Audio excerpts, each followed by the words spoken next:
Press conference है, ये जो हमारा एसआई की जो प्रक्रिया है वो शुरू होने वाली है, तो उसके लिए संदर्भ में बुलाई गई है। तो पहले मैं थोड़ा सा डाटा के बारे में आपको बताया था, क्या इसमें पूरा डाटा है।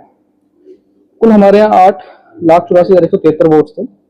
2002 और 2024 की वोटर लिस्ट की मैचिंग के बाद 444 जो कि 76.85% हैं वो मैच हुए। उसके बाद अब जो है वो 2,04,729 वोट्स, जिसमें मुख्यतः वोट जो भिवानी सिटी के हैं उनको एक बार इन्यूमरेशन फॉर्म के द्वारा दोबारा हम मौका दिया जाएगा। तो ये जो एक्सरसाइज है पूरी, इसके लिए 941 बीएलओ और 96 सुपरवाइजर्स काम करेंगे। इन्यूमरेशन फॉर्म जो है हमारे सभी के वो ईआरनेट के द्वारा जनरेट किए जाएंगे। इसका जो पूरा शेड्यूल है वो कुछ इस प्रकार से है। सबसे पहले जो बीएलओ है वो हाउस टू हाउस विजिट करेंगे। विजिट की जो तिथि है वो 15/6 से लेके 14/7 तक की तिथि है। उसके बाद जो पोलिंग बूथ है उनको साथ साथ रेशनलाइज किया जाएगा, जिसके बाद एक ड्राफ्ट इलेक्टोरल रोल जारी किया जाएगा। इस दौरान जो बीएलओ होंगे वो इन्यूमरेशन फॉर्म को सबमिट करेंगे, जो भी हमारे सिटीजन हैं जिनके भी वो हैं उनको देंगे और वो भर के अपने इन्यूमरेशन फॉर्म्स वापस करेंगे। इसको भरने के देने के बाद एक 21/7 से लेके 20/8 तक का पीरियड है जहां फाइलिंग ऑफ क्लेम ऑब्जेक्शन किया जाएगा। इसके बाद नोटिस फेज होगा जो अगेन 21/7 से लेके 18/9 तक का होगा और जो फाइनल पब्लिकेशन है वो 22/9/2026 तक किया जाएगा। इसमें एक दो और पॉइंट मैं जो आपको बताना चाहूंगा, अगर हम प्रिपरेशन के पर्सपेक्टिव से देखें तो हमारी जो ईआरओ की ट्रेनिंग वो पूरी हो चुकी है। बीएलओस की ट्रेनिंग हमने जो रखी है वो 8/6 से लेकर 11/6 तक रखी है। साथ साथ हम चाहेंगे जो बीएलए हैं वो भी इसमें ट्रेन हो। एक जो डाउट यूजुअली आता है कि अगर कोई 2002 से वोटर लिस्ट में किसी का नाम नहीं है तो उसके लिए क्या प्रावधान है। तो उसके प्रावधान कुछ इस प्रकार है कि एक 12 आईडी की एक लिस्ट है जो इलेक्शन कमीशन ने जारी की है।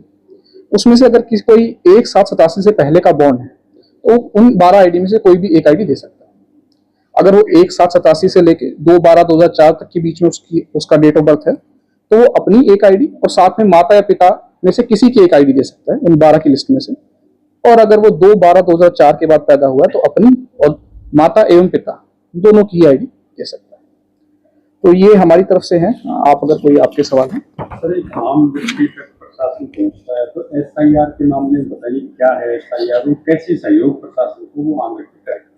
हमारा ये है कि इसमें जो बीएलओ की ड्यूटी लगेंगी वो आपसे सबसे पहले तो एसआईआर का उद्देश्य जो है वो ये है कि जो भी अगर किसी के एड्रेस में अपडेशन है, जिनकी मृत्यु हो चुकी है, या जो भी हमारा प्योरिफिकेशन ऑफ इलेक्टोरल रोल है उसको लेकर ये पूरी प्रक्रिया है कि जो कहाँ रह रहे हैं, आपके एड्रेस, आपकी एज, आपकी बाकी चीजें, आपके वोटर जो यहाँ रह रहे हैं उनके लिए एसआईआर की पूरी प्रक्रिया है।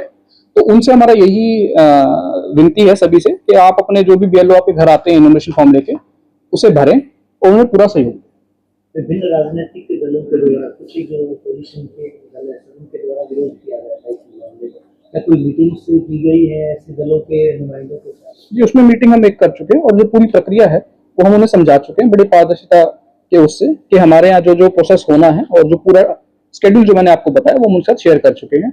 और उनसे भी हमने ये रिक्वेस्ट किया है कि जहां जहां उनके बीएलए बूथ लेवल एजेंट आने बाकी हैं वो सभी अपने कृपा करके बूथ लेवल एजेंट दे दें ताकि जो प्रोसेस है वो कंसेंसस बेस्ड और ट्रांसपेरेंसी के हिसाब से किया जा सके। बड़ी संख्या बताइए, 70% के करीब को रिकॉर्ड मिल गया, 70% लगभग 23 से 24 2,04,000 करीब। तो सर उन वोट्स का क्या रहेगा, उनमें से कटने की क्या संभावनाएं हैं या उनमें से कितने, मतलब एक एवरेज रूप से ही होता है तो कितने वोट फिर से पुनर्स्थापित? नहीं, उसमें संभावना का कोई ऐसा नहीं। वो पूरी एक्सरसाइज का हमारा जो औचित्य है वो यही है कि इनमें से जो भी प्रेजेंट है ऑन ग्राउंड, जो भी रह रहे हैं, उन सभी का इन्फॉर्मेशन फॉर्म के द्वारा काफी डिटेल इन्फॉर्मेशन फॉर्म है, मैं आप लोगों के साथ शेयर भी कर दूंगा। उसमें काफी डिटेल्ड है वो और उसके हिसाब से ही आगे जो है वो उसमें प्रक्रिया ली जाएगी। स्टेट में ये एसआईआर चला कि ये एसआईआर का मतलब वोट का है, तो आम आदमी जिसका मैच नहीं हुआ उसको कैसे आश्वासन दिया जाएगा कि उसको वोट नहीं कटेगा, क्योंकि सबसे मन में यही होता है कि वोट काटने की प्रक्रिया है। मैं उसमें पहले आपको ये बताना चाहूंगा कि जो घर जाके इन्फॉर्मेशन फॉर्म है वो बीएलओ देगा, उसके बाद वो अपना इन्फॉर्मेशन फॉर्म अपनी पूरी डिटेल सहित भर सकता है। फिर भी अगर मान लीजिए रह जाता तो फिर भी एक हमारे पास पीरियड है जिसको हम period for filing of claim objection कह रहे हैं, उसमें भी वो आके अपना रख सकता है। और ये जो फाइनल डिसीजन है ये 22/9/26 तक लिया जाना है। तो काफी समय है जिसके अंतर्गत वो बीएलओ के एईआरओ के दफ्तर में, ईआरओ में या डीओ के पास आके अपनी बात 24% जो जिसके मैच हुए वो कैसे पता चला किसका मैच हुआ किसका नहीं? वो एक पूरा एक एक्सरसाइज है जिसमें 2002 और 2024 की वोटर लिस्ट मिला के जो मैच करने के बाद आई है और उसी के बाद ये जो प्रोसेस है वो शुरू किया है। मतदाता कैसे पता करें मेरा उसमें है या नहीं? 24% में कहीं मैं शामिल ना हूं, इस तरह की जो समस्या है वो कैसे करें? वो हम आपको एक बार डाटा भी शेयर करवा देंगे क्योंकि थोड़े से उसमें प्राइवेसी इश्यूज भी रहते हैं, बट अगेन जो ईआरओ नेट है या एनएसपीपी की जो साइट है उसके माध्यम से पता कर सकते हैं। सर 2003 का जो डाटा है वो अभी तक पूरा ही नहीं है, क्योंकि मैंने तो मेरा वोट आपको दिया वो यहाँ से तो शो कर रहा है, लेकिन अगर पंजाब में वो मैच करते हैं तो ऑनलाइन नहीं है, तो इसका क्या कारण है? तो आपका कोई अगर स्पेशल केस है तो एक बार हमें दिखा दें कि उसका क्या कारण रहा है कि वो नहीं जो मैच हो पा रहा है। अदरवाइज 2002 और 24 वाली लिस्ट जो है उसको ही ओवरलैप करके ये निकाला गया है। एसआईआर की प्रक्रिया क्या डिजिटल तरीके से भी होगी सर या मैनुअल तरीके से? नहीं, इसमें जो इनोवेशन फॉर्म्स हैं वो तो घर घर ले जाके ही दिया जाएगा, बट इसमें साथ साथ जो ईआरओ नेट पे है जहाँ स्कैन करके उसके अपलोडिंग का पार्ट है वो ऑफ कोर्स ऑनलाइन रहेगा। सर जो बीएलओ है वो हर वोटर तक रीच करेंगे या फिर जो मैचिंग नहीं हो पाई है उस तक रीच? ये बीच सभी को किया जाएगा एक बार ताकि कोई रहना जाए। हमारा ये है कि सबको जो है सबको हम कवर करें, चाहे वो वार्ड वाइज किया जाए या फिर गांव वाइज किया जाए। सर जो 941 बीएलओ और लगभग 8 लाख जो वोट है क्या वो रीच कर पाएंगे कि नहीं? वो अगर हमें जरूरत पड़ेगी बढ़ाने की तो मुझसे बढ़ा देंगे, वो कोई इशू नहीं है। सर ऐसे में बीएलओ लापरवाही भी बरतते हैं, घर जाकर ना करके कहीं एक स्थान पर बैठ कर ऐसी अगर कोई हमारे संज्ञान में आएगी तो तुरंत प्रभाव से उस पर एक्शन लिया जाएगा। कोई ऐसी तो ग्रीवेंसेस के लिए आपने 2-3 चीज बताई, इनके अलावा और विकल्प उसके अलावा भी विकल्प भी रहेगा? हाँ, उसके अलावा हमने 1950 हमारा है टोल फ्री नंबर, वो दिया हुआ है। अगर उसमें किसी कोई भी शंका है, कोई भी अपना डाउट पूछना चाहता है तो उस पर आप संपर्क कर सकते हैं और हमारे हेल्पलाइन नंबर हमेशा ही उपलब्ध रहेंगे और जिसकी जो भी कोई डाउट है, कोई संशय है, कोई शंका है उसको दूर कर सकते हैं।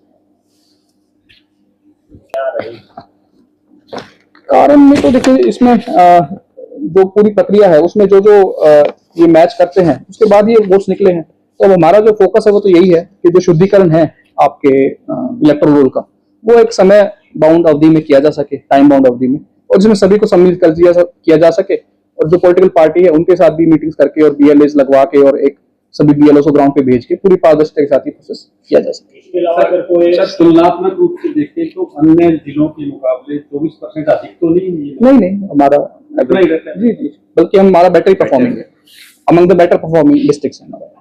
इसके अलावा सर कोई बात रहता है वो अगर उसका वोटर कार्ड मिसमैच है उसके लिए क्या प्रावधान? वी विल आउटरीच सभी को की जाएगी, ये हम अश्योर करते हैं कि जो 884 का डाटा है तो वो हम सभी को आउटरीच करेंगे बीएलओ के माध्यम से। जो है वो बीजेपी ने दो विधानसभा पे दिए हैं और कांग्रेस ने 4 पर दिए हैं, वैसे में जो दूसरे राजनीतिक दल हैं तो उनसे हमने सभी को लिखित रूप में ये भेज दिया गया है कि आप जो भी आपके बीएल हैं, ताकि प्रक्रिया 15/6 से शुरू होने वाली है, तो आप सभी अपने जल्द से जल्द बीएलए की लिस्ट हमें प्रोवाइड करें। उनके बिना भी हो सकती है? नहीं, हम उनको साथ लेके चलना चाहेंगे। बीएलए 1 बना तो बीएलए 2 भी बना। बीएलए 2 बनाने के लिए बात कर रहा हूँ मैं, जो बीएलए 2 बनाएंगे उसके लिए मैं